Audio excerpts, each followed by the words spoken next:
Hi, everyone. Welcome to Robust American Love. My name is Karen Carboner, and I am president of the Walt Whitman Initiative. We are a 501c3 nonprofit organization fixated on Walt Whitman, or at least we'd love to celebrate him and his literary legacy in New York and beyond. We are an organizing center for all sorts of poetry events and also cultural activism. So if you would like to learn more about us, please do go visit our website. It's loaded with lots of interesting things. I'm going to mention a few upcoming things that are going on. We have a Facebook and Instagram account also, and a very active YouTube channel. So if you're watching this live, great. And if you're not, you can access a whole library, 2 years worth of monthly presentations and conversations we've been having on the theme of poetry and community. And we always appreciate support. We are driven by love. There is nobody being paid here. So we're volunteer, and we have a support us button on the Whitman Initiative site. We do appreciate it because there are things that do cost us money, including our campaign to try to preserve Whitman's house at 99 Ryerson Street in Brooklyn, which you can read more about at the website. So this series is called the Robust American Love Speaker Series, and it's called Speaker, not lecture, because these are really informal conversations. All sorts of people have been aboard. We've had lots of musicians, we've had artists, we've had writers, printers, you name it, neighborhood activists. And we really hope you enjoy the informality. If you're tuning in live, fantastic. That means that you could actually put your questions into the chat. And Andrew Rimby, who is incredible help at the Whitman Initiative, a board member, but also volunteering to do a lot of different types of services. He's right there ready to check out your question and to send it on to me. And I did want to put in a good word for the whole team behind the scenes today, because it takes a village, truly. Zelia Raphael is here from the University of Iceland, and she is also working on a PhD on Walt Whitman, the first Whitman PhD at the University of Iceland. Very exciting. And my student, I'm very lucky. Andrew and Zelia are both my graduate students. And we're really lucky too that Bradley Nelson, who is the Whitman Initiative Fellow for last year and this year, is joining us behind the scenes. And hopefully everybody back there is helping out and having fun hearing this incredible talk that we're just about to have. But before I get there, I just wanted to say a few words about things that are happening. And I'm very pleased to say that I was just down at South Street Seaport here in New York City and checking out our space for the Whitman Poetry Library that we're developing. We're calling it the Tane Poetry Library because our big donor, Susan Tane, gifted us a magnificent collection of Whitman and broader poetry materials. And we are setting up a totally free access library in a beautiful space at 91 South Street, overlooking the East River and the Brooklyn Bridge. And I'm very pleased to say that we will be opening that library to the public during the Brooklyn Book Festival. So that's the last week of September. Guys, beautiful time to come to New York, all sorts of wonderful literary events happening. And one of those, date still unknown, but in that last week, we will definitely be so pleased to have you in that space. So a big thank you to all of our donors and supporters and helpers. That includes Mona Wasserman over at St. Francis College Library. They are gifting us a tremendous, their whole Whitman collection, actually. So please stay tuned about that really lovely space and how you can enjoy it. Also, just a shout out that our in-person Song of Myself Marathon is coming up in Brooklyn Bridge Park, September 17th, 3 to 6 p.m. Eastern Standard Time. And that one is live, my friends. Very, very excited to do that. The first time in 3 years. A lot of you know that we are doing the Zoom version now, and we just did it in June. If you haven't seen the recording, please go to our YouTube channel and check it out. It is full of magnificent versions of the 52 sections of Song of Myself. So keep that on your radar. And also keep on your radar. There's a number of our friends and affiliates that are doing really cool summer things. And one of them is the Campagna di Colombari. They have a program called Whitman on Walls. And I was lucky enough to be in London and also up in Bolton, up north in England, to watch that and participate in their performances. And a shout out to them, because it's a series of films, but they're also integrating poetry. So people get up on stage, really important poets get up on stage, also young poets get up on stage. It's an exuberant celebration of creativity. They're going to be in Portland, Maine at Congress Square on August 5th. I've got them in Syracuse on August 18th at the Everson Museum. And the one I guess my New Yorkers here can really look out for is September 16th in Gaelic Park at Manhattan College in the Bronx. So Karin Kunrad is the director of that. She's taking it on the road. She's going all over the place. And it truly is a feel-good show. So please do try to catch it if you can. And speaking of feel-good and extraordinary, I'm so pleased to have with me two members of the Calamus Project, which you can check out online. But now that you're here, please stay tuned. We're going to have live readings. We're going to look at some of the films that are part of this project. Calamus poems, a lot of them know and love them. These are poems that celebrate manly love and comradeship. 45 original poems in 1860. And what the Calamus Project has done is they've transformed them into films and also performances. And we're going to be talking with the executive producer, Sam Magavern, and the production manager and the actor, one of the actors, Brian Brown, who are going to discuss their collaboration with the Ujima Theater from Buffalo and the ways in which, I guess, Ujima's vision, which is very much rooted in Black activism, Black culture, newly expands Whitman's idea of robust American love.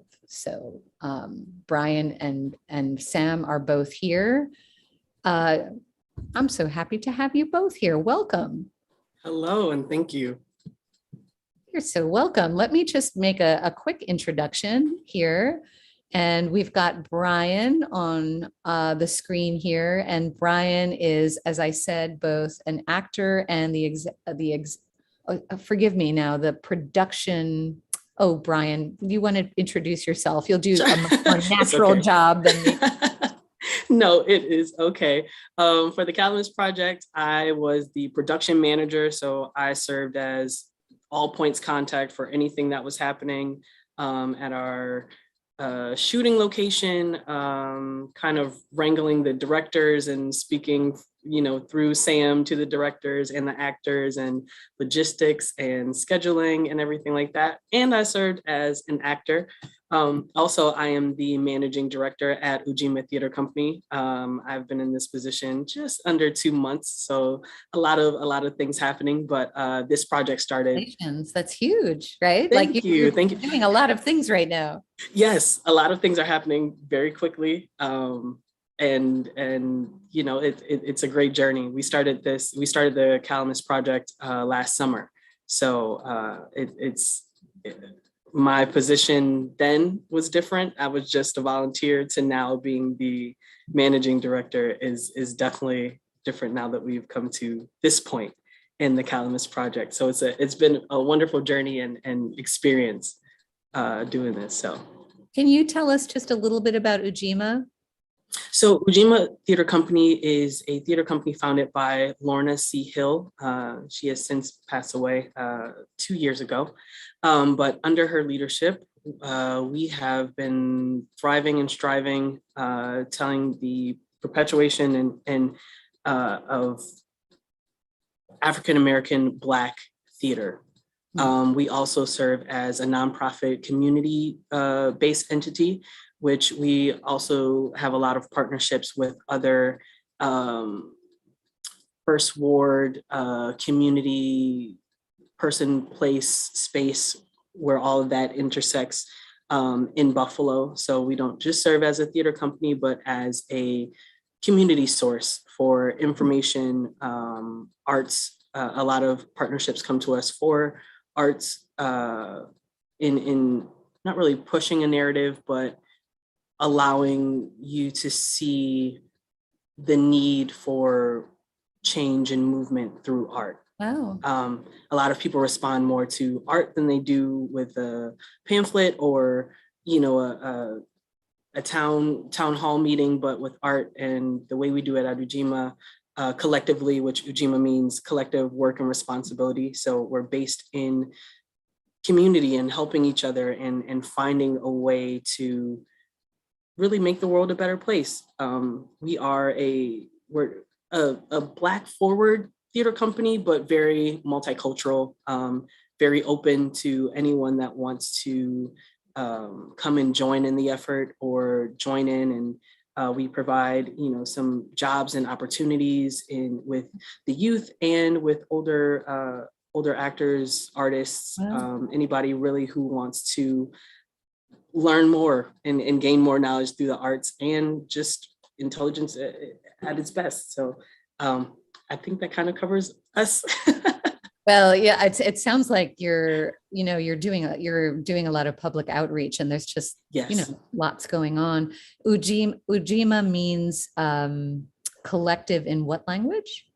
Collective work and responsibility in Swahili. In Swahili. Okay. Yes. So very exciting. And are you all at Ujima doing things even as the Calamus Project is now being performed and it's out there? Yes. So we just finished up our first four show season in about 7 years. So that was a big thing for us. It was also our first season without our founder. So it was very difficult in that transition to make that. Also, the Calamus Project was our first real big kind of collaboration with another entity as far as actors and pushing things out. We did a virtual season during the pandemic, but this was our first kind of in-person live thing after we recorded. So after we just had a performance, I want to say 2 weeks ago. So that was wonderful. But we're also gearing up for another collaborative project called the Ezel Project. It's another interactive, actually at Silas City as well, which everyone will see in some of the videos. It's a beautiful space, but another very nature forward story about a man from Kentucky that is trying to find his way after dealing with a lot of discrimination and trying to find his place in society. So still along the lines of kind of the Calamus Project and brotherhood and, community-based fellowship and friendship and what it means to actually be a part and what that looks like in a utopia type of setting. Wow, it sounds like you're getting a lot of your current energy from collaborative work. Yes. Which really is a nice way to bring Sam into the conversation here, because you've been working now with Sam on the Calamus Project. And Sam, Sam, welcome. I know you're the executive producer of the Calamus Project, but you also have this very long list of other things that are keeping you busy. Do you mind running through the most important ones to you?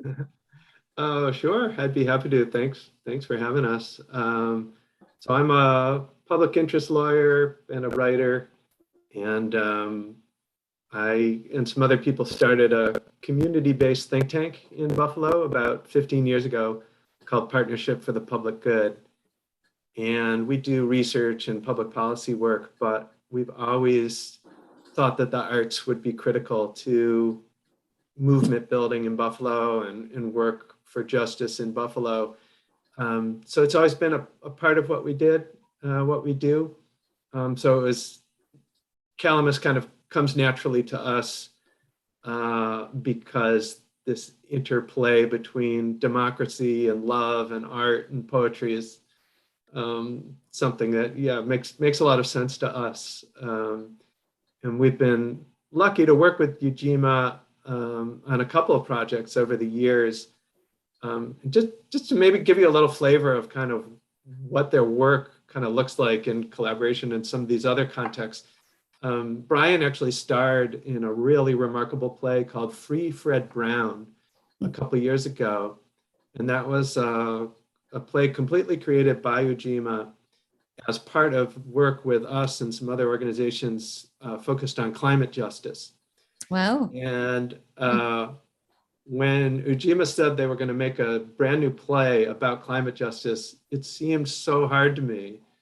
It seemed so hard for it not to be didactic and preachy and boring. Yeah, how do you do that, right? Given those issues. Right. And they created this amazing, very entertaining play with incredible songs and dancing and passion. Can you see it anywhere? Is it like on YouTube or? So I don't think I think it used to be on our YouTube channel, but I think we took it down. We do it a lot in Buffalo as partnership work. So it's not something that we really offer online. I think it will be going down the road.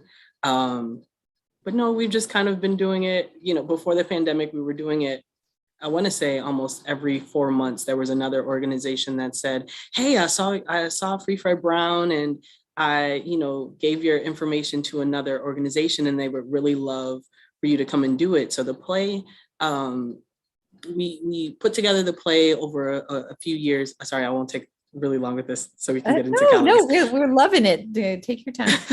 But honestly, so before I get into it, this honestly goes into and Sam probably will elaborate more on this, but the thoughts of Walt Whitman and Calamus and brotherhood and brothership and bringing people across the country together is what we did with Free Fred Brown. So before the pandemic, we were getting ready to go to Chicago, and there were some people from California that wanted to see this play. So it all started with Lorna Hill and Ujima put together this play in the 80s.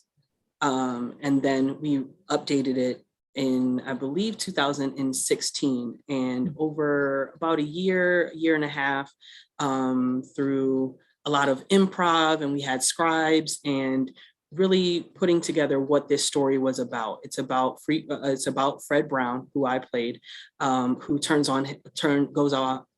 outside and turns on his gas. His gas is cut off, and he goes to jail for theft of services. So it then moves from Fred to this community, a frontline community, really based on Buffalo, and this community center of people who have so many talents and abilities that they come together and they start this rally saying Free Fred Brown. Wow. And they go up against the electric company, the gas company, and they go to the public service commissions, and it's told through these little stories of the community, but narrated by two newscasters. So one in the, at the news station, and then, the interviewer, and that's really how the story goes. And like Sam said, there's some music in between, there's some dancing. We do a line dance in the middle of the story, and it breaks up that we're just putting information in front of you. So right. it really, from that, the Whitman Project kind of just fits in there. It's not, you wouldn't think it would be something that Ujima would do because it's not an African-American work, but as far as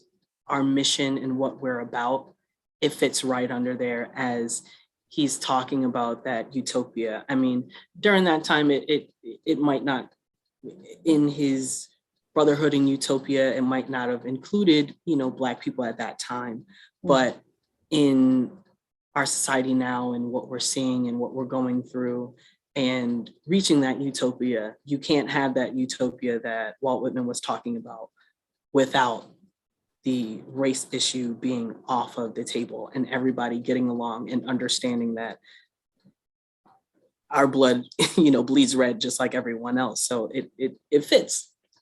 You sound like you're quoting one of the poems from the 1855 Leaves of Grass, one of the 12, which is I Sing the Body Electric. And there's a section in that poem that is basically a vote for Black nationalism. You know, he sees, and it's inspired by truth. Whitman saw a slave auction when he went down to New Orleans. It was the first time, and he was really taken aback and shocked by it. So he takes that experience and he actually writes about it in I Sing the Body Electric, and begins in a really controversial way saying, you know, a man's body at auction. I help the auctioneer. The sloven does not half know his business. He's saying whoever's doing it is doing a bad job. And he winds up talking about this Black person as being priceless, right? There's no way, there's no price to be had on this body. And he talks about, just to go back to what you said, the same old blood, the same red running blood, and asks the audience, which presumably is pretty white at that time, who might you see in your past if you really looked, like who is in your future? So that is definitely a vote for what you are saying. I love what you are saying, and also sort of the gentle tone that you're saying it in. And I'm thinking to model activism on the stage is a very cool thing, right? Like as a local performance piece to show people engaging in sort of getting together and forming a protest and successfully kind of like knocking on the door of, you know, Big Brother or whoever is responsible for what's going on. That's a really interesting form of activism. That's truly art activism, right? Just like to depict it on stage, and hopefully people watching it will inherit that feeling, that good feeling that comes from that kind of community spirit, and bring it home. So love what you're doing. Thank you. Just back to Sam. Sam, I know you are a writer also, right? So like part of this is flavored by your own interest. I think your own interest in Whitman. I think you are officially a Whitmanite out there, but you're also a poet, right? Yeah, so I've been writing poetry pretty much my whole life, and started reading Whitman in high school, probably like a lot of people. I think maybe like some people, my initial reaction was, well, I celebrate myself. That's what an egotist. I don't want to spend time with this guy.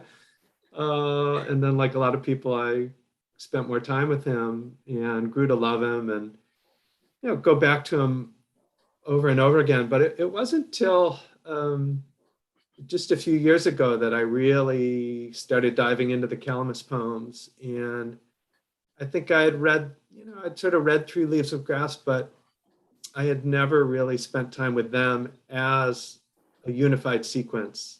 And the more I did, the more I was just so entranced by them, and felt like there was a lot to do with them, like that not that many people out there, even people who have some familiarity with Whitman and maybe have read one or two of the Calamus poems, they probably haven't really experienced them as a sequence the way Whitman presented them.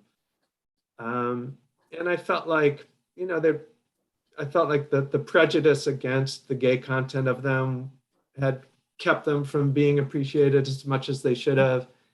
And I also felt like Whitman had hindered their reception by tinkering with them so much over the years.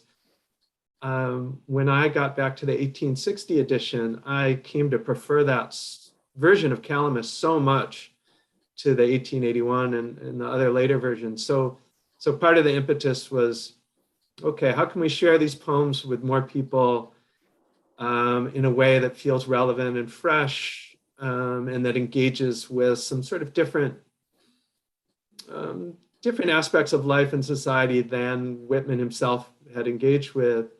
How can we do that? But also, how can we share the 1860 versions, because that's what I like the best, and really encourage people to think of it as one piece. And my feeling is, when you do, I like it really just about as much as Song of Myself. I actually like it better in a lot of ways. I think Song of Myself is more earth-shattering to me and more cosmic and more amazing, but Calamus I find sort of more appealing, more human-sized. You definitely feel like Whitman is talking more about personal experience in the Calamus poems. And just to clarify for people in the audience that might not know, because you're very fluent in your various versions of Leaves of Grass, but Whitman through time republished Leaves of Grass, depending on how you count it, somewhere between 6 and 9 times. But a lot of people love that third edition. And that third edition that comes out in 1860 is a result of him hanging out in New York, really getting to know his body and himself, starting to have sex and experiment. And Calamus is just full of passion and I think flavored by really wonderful opening up of a guy who probably was pretty closeted for a good part of his life. So, but they're not just about, sex, they're exuberant expressions of creativity and unity and comradeship, which he saw very broadly, right? So he felt, and I don't know how you feel, Sam, he felt the impending civil war. He lived during a time, Brian and Sam, that reminds me a lot of our moment, right? Like full of division and the ominous sense that something's going to explode. So his effort to sew the country back together, these poems were part of that. So I love that you all are doing this now. It is the time, right, to re-examine these poems about just getting along, right, to really love one another and not to be afraid of that term, right? Even if you're, I don't know, like you have a problem with men loving men or women loving, the whole point is just to love one another. So, and I feel like the videos do this so powerfully. So do you all mind if we look at one of them just to kind of get our audience going with like the creation that you all did? And I think, which one did you decide to show us today? I think We Two Boys Together Clinging would be great. Yes, my favorite. Okay, well, Andrew, behind the scenes puppeteer, is going to show that to us. Thank you, Andrew.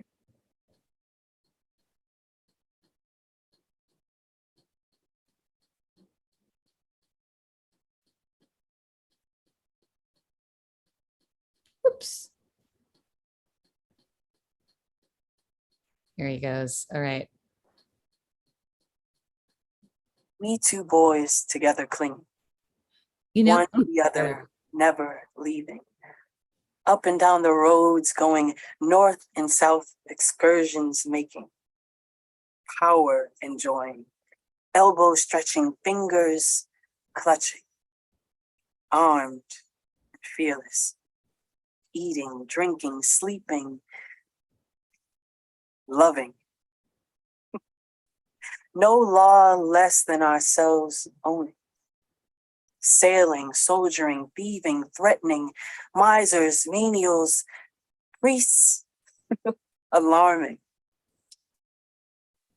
Air breathing, water drinking, on the turf or the sea beach dancing. With birds singing, with fishes swimming, with trees branching and leafing.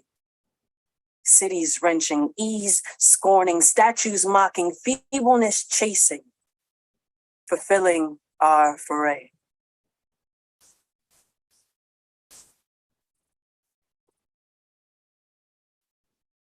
Woo! I love that one. I mean, you have truly, as I make my students memorize because I really feel like that does something that just reading doesn't do, right? Like when you actually internalize something or learn it by heart, as we say, right? And I was just going to say, Brian, it feels like you have taken that poem to heart. Yes. So when Sam asked us to do Calamus, we read it and I was like, what is going on? I couldn't hear the voice in the poems. Sometimes it's a little bit different from a poem to a monologue, but then we all sat down at kind of a meeting of the minds, a first read through, a first talk through. Sam, went through, he had wrote a few pieces to kind of get us in the mindset of where we were going and what the journey was going to be like for Calamus. And we sat down and with all the actors from Ujima, which is why I think he asked for actors and not poets or, any, speakers, that there's a certain gravitas that actors give. And once they were in the voices of actors, it was like the words exploded off the page and you instantly knew exactly what he was trying to say. So as we went through and practiced, and we had two directors, Curtis Lavelle and Marissa Beyond a Little, as we went through more of the poems and we were in Silo City, and we filmed over 2 months, about 2 or 3 days each weekend. We had to fight through, thank God we didn't have no rain.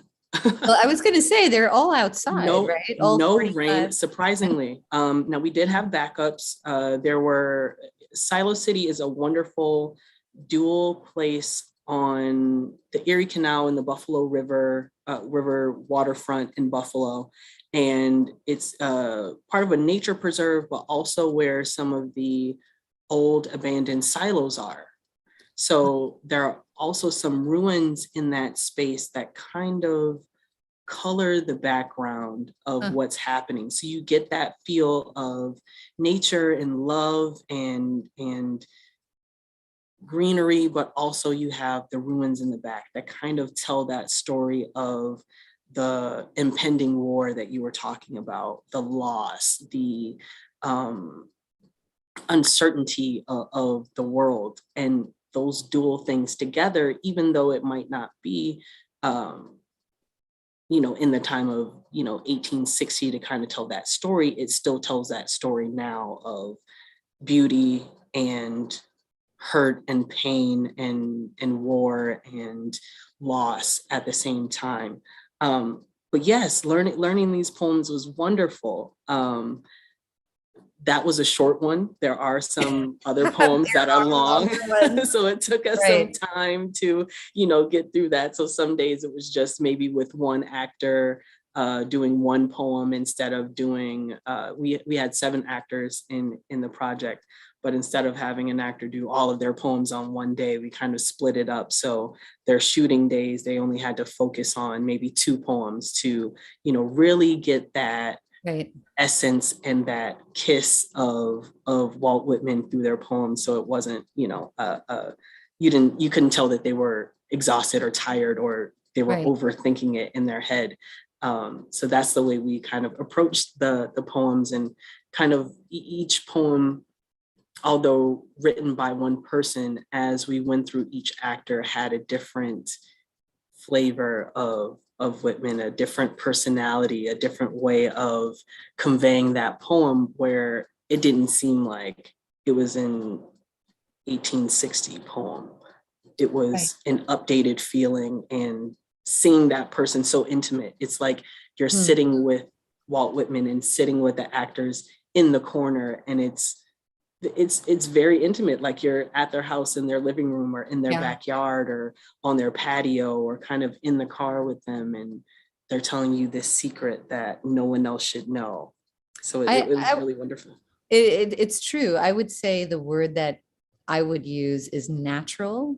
And it's not just because of the background, which is timeless, right? Like you're saying, like, architecture changes, but if you're going to film this out in nature, that's Whitman's world, right? Like you look like you're in a place that could be anywhere, and anyone watching could associate with that. But also that word natural is interesting to me because a lot of the feelings that Whitman was expressing in these poems were called unnatural at the time. So to actually put it back in nature, and then to sound natural, to laugh in the middle of a recitation, to make people feel like you're really enjoying it, is just really remarkable. And I will say here, just as someone who teaches, this is such a great teaching tool because the poems are hard, right? And my students too. I'm teaching a Whitman class right now at Columbia, and my students, I actually tell them it's great to find a good recording when you're reading, to hear somebody actually who knows what the poem's about read it for you, to kind of catch the rhythms and maybe the meanings that you miss on the page. So I feel like this Calamus project y'all did is like a really useful way for people to get exposed. And Sam, I guess that is the reason that you started this whole thing up, right? Yeah, and I just want to highlight a couple of the things Brian was talking about. That first read through that I was lucky enough to be at as well. To hear the Calamus poems in a community, that was just so interesting and so powerful, because they are lyrical poems. They're the work of one person, but a person who, is famous for saying he contained multitudes. To see a group of people working with them together and responding to each other as well as to the poems was so fascinating and moving to me. And one kind of electrifying moment that happened at that read through was we were talking about how we wanted to achieve that conversational tone. And we were having that discussion, maybe halfway through the reading. So then we get to the next poem, which was, I think I saw in Louisiana. And one of the actors, Brandon Williamson, who's also a poet himself, he turned to the actor next to him, Ben, and grabbed his arm and looked him in the eye and said, "I saw in Louisiana a live oak growing." And, I almost like fell off my chair, like in Peanuts when, characters fall down, because it so caught us off guard. Very powerful to me. Yeah. And I feel like that feeling really maintained throughout the whole project. So it was partly about having really skilled actors who were able to embody the poems so physically, so intellectually at the same time. But then it was also the fact that they were doing it as a group. And when I first started working with Ujima, probably about 15 years ago, the founder, Lorna Hill, often used the phrase beloved community to describe what she was doing at Ujima, but also what she was trying to achieve in Buffalo and beyond. And that phrase that comes from this history of Black activism and Black culture, that to me to overlap that with Whitman's vision in Calamus of a beloved community, of trying to make the United States a beloved community in the face of the Civil War, that was just intriguing to me. Absolutely. And it's such a beautiful phrase. Let's hope that people internalize that are listening. Beloved community has a ring of a spiritual idea, right? But definitely permeates the Calamus poems and what you are doing to them. I'm hoping, Andrew, if you don't mind taking us to the website, because I know that you all put in so much work with the website, which is much more than just a series of recordings. And if you go, for instance, back to We Two Boys Together Clinging, just page down so we can see that, and the listeners can see all these videos. And of course, everybody can just see this website on their own. But if you click on that, Andrew, please, 26, and you can see the video at the top, and then below, if you scroll down, you have the poem. So they're separated so you can enjoy one without the other. And I think that's the point, right? Like you can just watch the video and let Brian kind of like wake you up to this beautiful poem. And then maybe later you can study it on your own. And just because we have it in front of us here, a remarkable poem, right? Like for English teachers, I think it's frustrating because of all the gerunds, right? All the ing words. But for me, those words like keep the poem in motion, right? There's like so much going on in the moment. And Whitman being this poet of the now, you really feel like there's all this energy. But can I ask you all, both of you, like Sam and Brian, and this just spontaneously here, like, what does the poem mean to you? And I guess I asked this, Brian, in light of your very touching and connected interpretation of it. And then, Sam, I know you worked hard to make sure that the website would format like this, that everybody would see the poem. So I'm just curious, very popular Calamus poem that a lot of people just read and enjoy and maybe not get a whole lot of deep. But do you guys have like your own kind of interpretation of this, what this is about? So this poem really speaks on a gay relationship, but that early kind of, I want to say, honeymoon phase, or that courting phase where it's two boys together clinging, where you can't keep your hands off each other and you are together all day and you're arm in arm and you're eating and drinking and out in the fields and watching the water. And then you have the priests that are like, what is going on? Or the people who are Right. looking at you and they're like, that are looking down on you for your decisions. But it doesn't matter what they say or what is going on.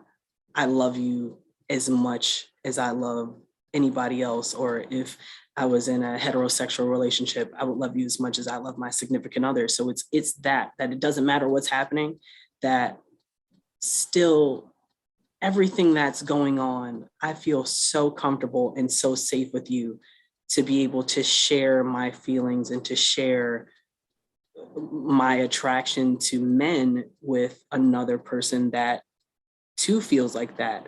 And that vulnerability allowing to light the way of your happiness.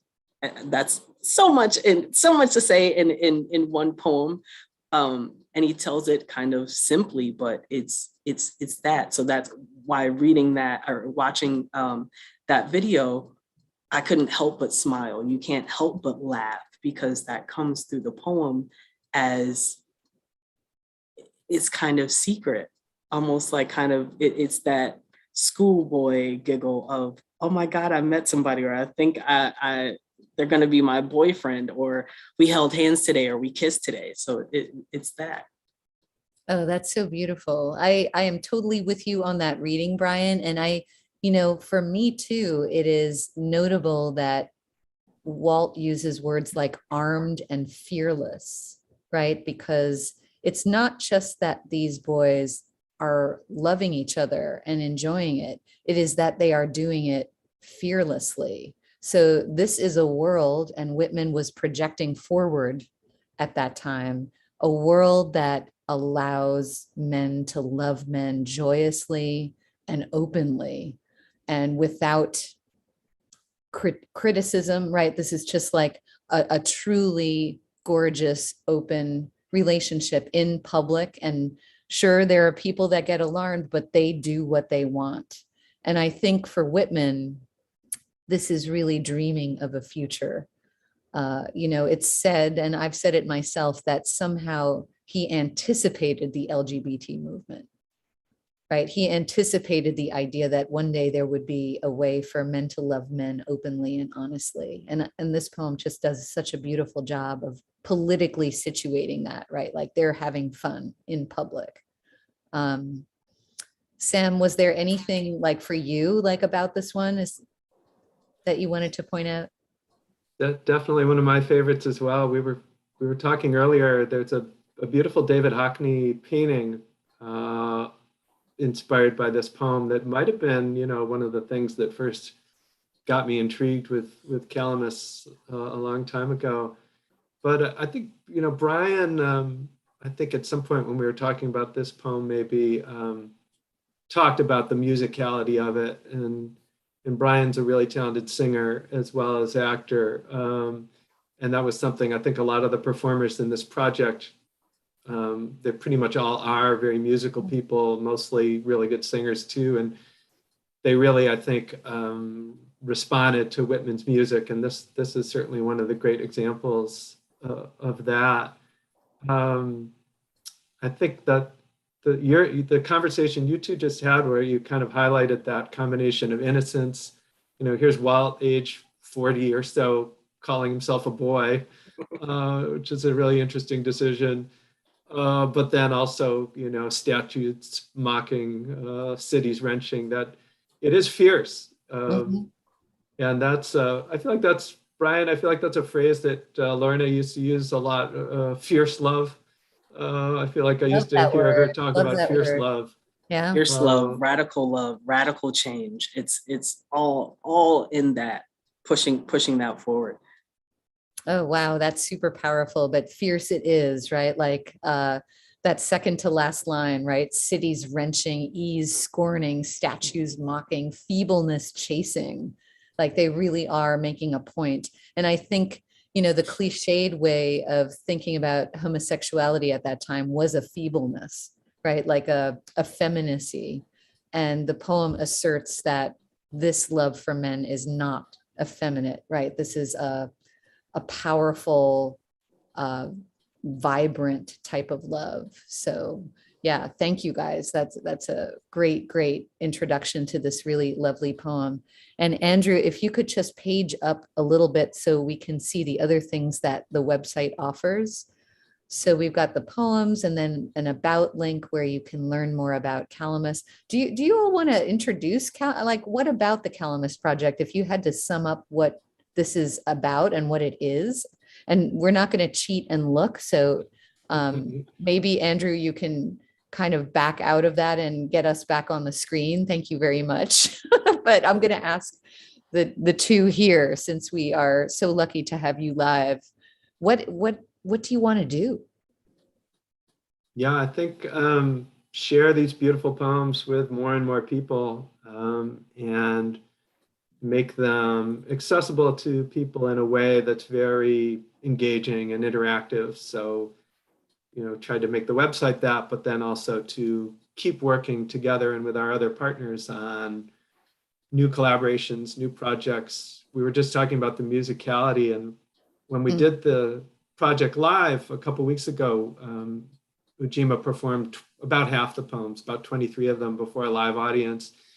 And the response was so positive, and people used words like healing.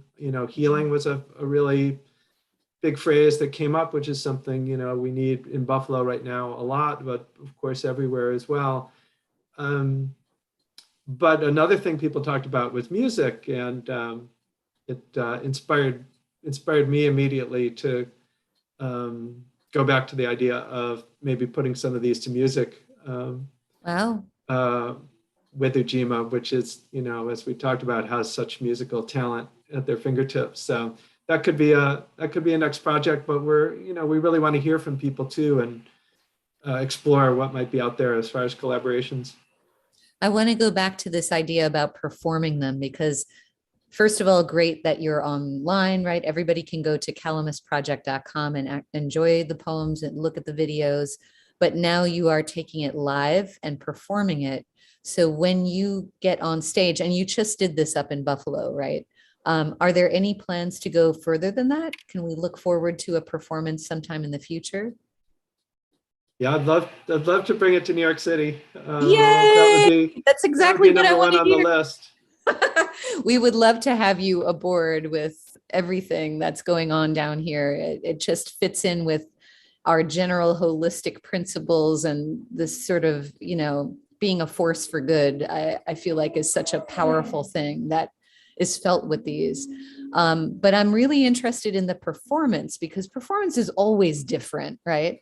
So how did you know you were going to do 20 of them? And did you all just select various ones, or did you do the first 20? I mean, how did you sew it together? Because it's like all these little pieces. How do you make it into something whole for people? Yeah. I was going to say, from suggestion from us, we kind of suggested, Sam, maybe we do the shorter ones so the crowd isn't fully bombarded with some of the longer ones. Some of the longer ones are a minute to a minute and a half, almost 2 minutes. So just so people can kind of experience it and experience kind of a taste of all of Calamus. They were the shorter ones, but Sam did a wonderful job, and they still gave you some of the camaraderie that he was talking about, some of that young boy love that he was talking about, some of that older, I don't want to say older, but more mature, mature love and understanding, brotherhood. Each of those 23 really spoke into that. Go ahead, Sam. Sorry. Yeah, no, I was just curious to ask you, Brian, how it was different performing before a live audience and with your fellow actors on stage with you the whole time as well. Yeah, I would say, just to interject, and it's a question, Mm-hmm. does the audience see the words, or do they just depend on the performer for the words?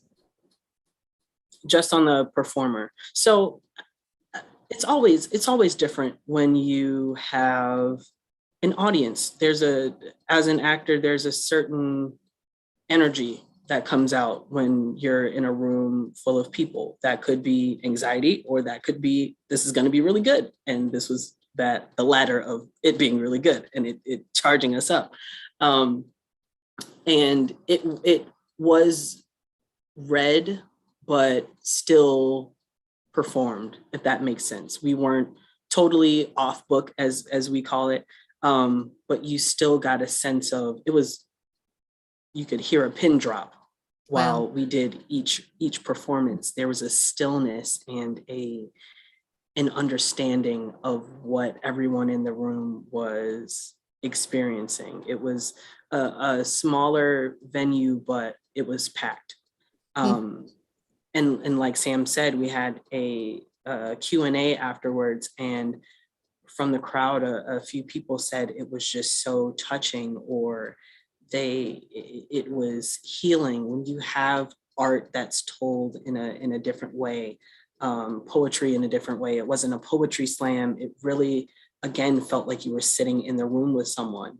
And then we also had pieces that were spoken with a dancer. Our dance director at Ujima, Naila Ansari, she also danced to these pieces. And not exactly dance, but more so movement. It was movement through. I noticed that on the videos, Brian, that she, I guess of all of the readers, she's the one who used her body the most. And I thought that was a really interesting, was that her decision? So it actually, afterwards, we had Curtis Lavelle, which was one of the dual directors for the 45 pieces. She actually did the voiceover. So it's not Naila's voice, it's just Naila dancing and moving, but our director, Curtis Lavelle, who gives her voice to that movement. So those two things tied together with the movement, the dance, and then the stillness and the beautifulness of the nature in the background really adds another heighten of art and deliverance to the pieces that you don't get from some of the other ones.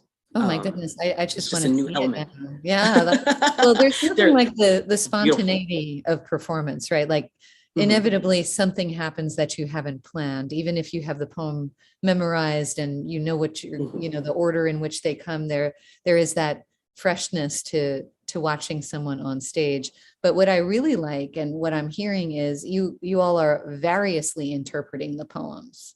So they're being interpreted by voice, right? By gesture, but also by movement. And that's very exciting, right? To think of making a wordless interpretation of a poem. So I'm very intrigued with that idea. I'd love to see how you all would take that further. And then Sam, that idea of also setting them to music somehow, right? Like bringing in music in the background. So you're really, it feels to me like the Calamus Project is this really wonderful, holistic body, but you're spiraling outward with new ideas on how to bring poems to life. Yeah, one thing that was really interesting to me was I was wondering about enabling the audience to read along, and Oh, immediately right. because How it would is you do hard. it though? Like how on earth could you like just Yeah, have a brochure with the poems? yeah, we could have had a program with all the poems, and we talked about that, and the theater professionals in the room, Ujima immediately said to me, no, no, no, you can't have audience members looking at pages when they should be looking at the actor. Right. And I said, yeah, you're right. And then what was so interesting to me was, I think people could understand every word. And that's the difference that trained actors make, Right. compared to a poetry reading where poets, even when it's their own work, unless they happen to also be great performers or they're doing performance poetry, but poets like me, when we read our own work, we just don't have that skill to make every word so meaningful and so understood the Mm. way a real actor can. And so it was like almost like seeing Shakespeare, where the language is very hard and yet the audience understands exactly what's happening. That really was how it felt to me. It was very striking. It reminds me, and I'm going to get the quote wrong, but Walt had a quote, something like saying that the words didn't matter, the gist of it was everything. So what you're in fact saying is that maybe it's not even so important, the poem itself anymore, but what the poem inspires and brings to people, and the way in which you're choosing to represent the words and their feelings. So Yeah, do you feel, Brian, like when you do it, like in different times, do you feel like you're getting a very different reading on the same poem? Sometimes it's kind of, again, going back to what Sam said, it's the musicality. Before I was an actor, I was a singer, and I also played the saxophone. And our directors are musically inclined. So what Lorna taught us also was there is music in the words on the paper, in the words in the script. If it's a well-written script, then it has great music. If it's not written well, then it feels stunted or choppy, or it just seems like there's something missing. So as we went through these poems, you find a certain rhythm. And each time I read it, it might be something different, but I can still hear that music that is driving me forward. So while we went through the recordings of the poems, we made sure that we were tight in all the words had to be correct. Right. And if they weren't, then we had to reshoot. But everything had to be correct in the sense of the words, because the musicality of it speaks for itself. So it's kind of like, you might, if you see a singer and they sing a song differently in the beginning stages of them performing, it might be a little bit different than down the road. You might get a more passionate experience from that poem after the experiences that they've had, or how much more they connect to that poem and their experiences. So yeah, sometimes it's a little bit different depending on if you directly relate to that poem, but for the most part, the musicality and how we speak it is pretty much the same.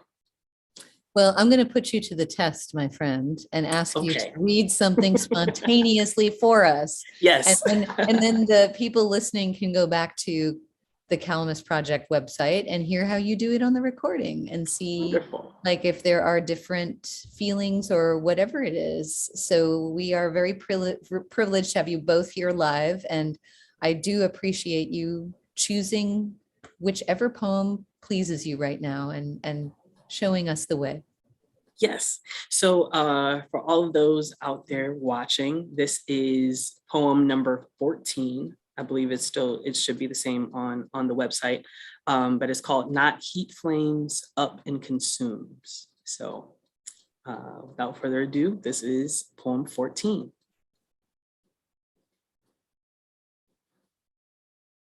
Not heat flames up and consumes.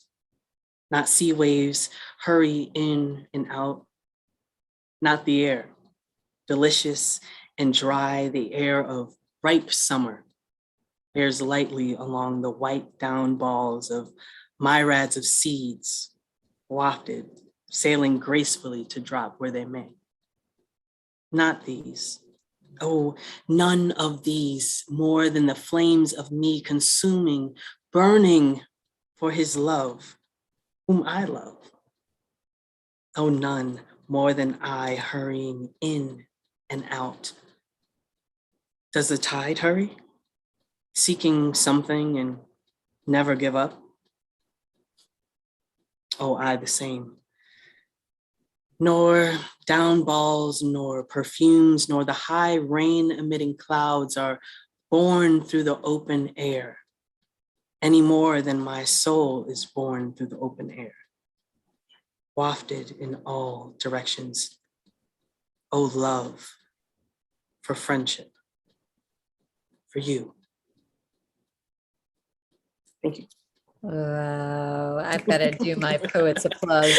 Thank you. Such a lush reading, and I think it's just enabled by a beautiful voice. And I'm going thank back, you. Sam, to your idea, like the professionalism of actors, right, can result in an amazing spontaneous product, which is apparent here. Why that one, Brian? That one was, well, it was one that I performed. So I picked one that I had read and I kind of had the music to already.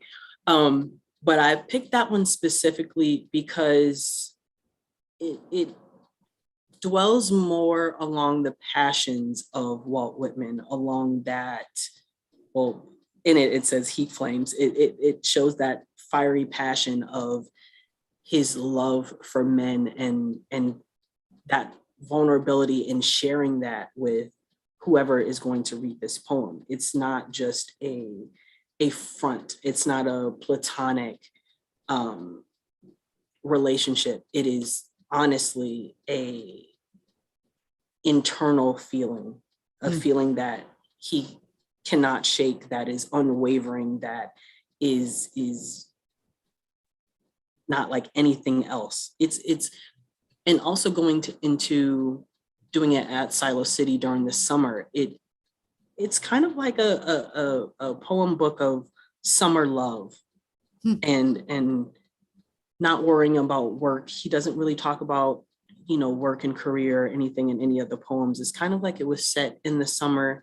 He speaks of the nature, but it's like that summer love and that passion and that excitement of meeting someone. The heat, yes, the heat.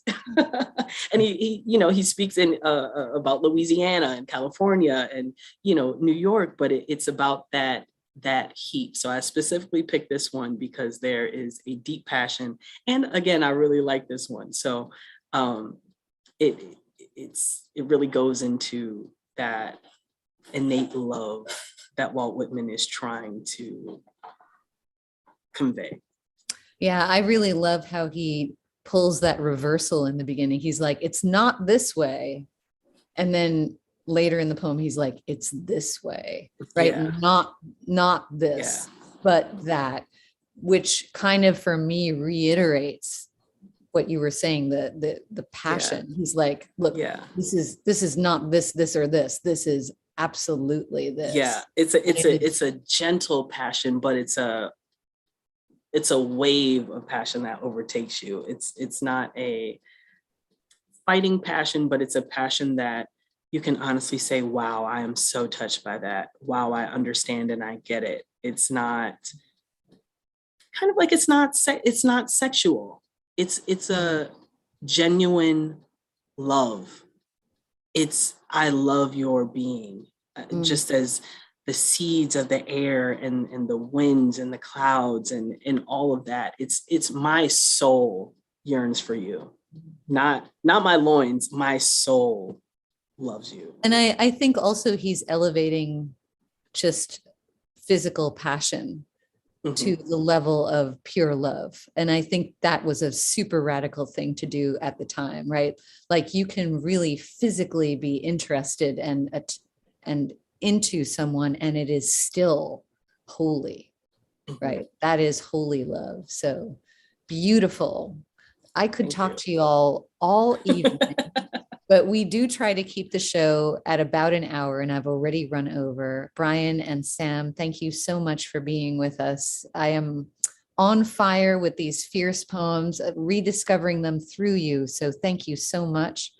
I also wanted to call attention that Sam has calamus plants behind him, which was very clever, Sam. I wasn't going to let that go, but calamus is an enormously, it's a very phallic looking plant, and you can see it right behind Sam there.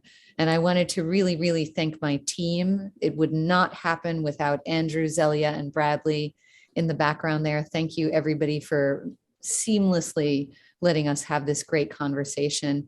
And Sam and Brian, we really hope to see you in New York. We could use this sort of like fierce, robust American love. So to be continued, guys. Thank you so much for coming out, and stay in touch. And everyone out there, thank you so much for tuning in. The next program we have is coming up. Oh gosh, now I've forgotten the date, but Ed Folsom is going to be joining us. And for most people, that's a huge name. He is the Don of Whitman scholarship. And Ed is retiring this year, and he's going to be with us, I believe, the second week of August, but it will be up on our website and at our YouTube channel. So please do join us again. Sam, Brian, thank you again.